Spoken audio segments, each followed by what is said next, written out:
N'être princesse comporte ses avantages. Depuis ces dernières heures, bon nombre de cadeaux ont été adressés à la petite Charlotte. Une question reste cependant en suspens, sera-t-elle aussi gâtée que son frère, le prince George ? Ce samedi, la princesse Charlotte a poussé son premier cri aux alentours de 8 h à l'hôpital Saint-Marie. Bien évidemment, la foule massée devant l'établissement depuis plusieurs jours déjà a acclamé la naissance du Royal Baby 2 comme il se devait.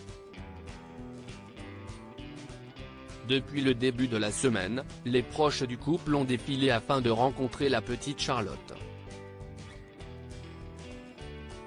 Ce mardi, la reine Elisabeth II a fait une petite halte à Kensington Palace pour faire la connaissance de son arrière-petite-fille, 4e dans l'ordre de succession au trône d'Angleterre.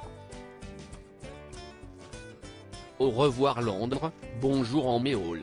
Au cours de la journée, les jeunes parents s'apprêtaient à rejoindre leur somptueuse demeure dans Méhol, où ils comptent résider pendant plusieurs mois et songeraient à inscrire le prince George à la garderie locale.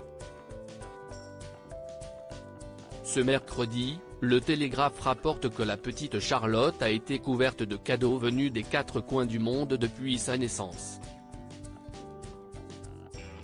Le président israélien lui a offert une jolie robe couleur rose tandis que le Premier ministre australien lui a envoyé une couverture de lit. De plus, Tony Abbott et son gouvernement ont décidé de faire un don de 7 000 € à la réserve d'Elizaville, où les Anglais peuvent retrouver des animaux venant d'Australie. J'espère que la princesse pourra visiter un jour l'Australie, a par ailleurs écrit le Premier ministre. La marque Yorkshire Tea a fait livrer à Kensington Palace une boîte personnalisée de sachets de thé.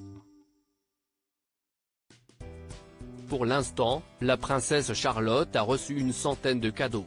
À titre de rappel, le prince George avait reçu 774 cadeaux pendant l'année 2014 dont 603 venus d'Australie.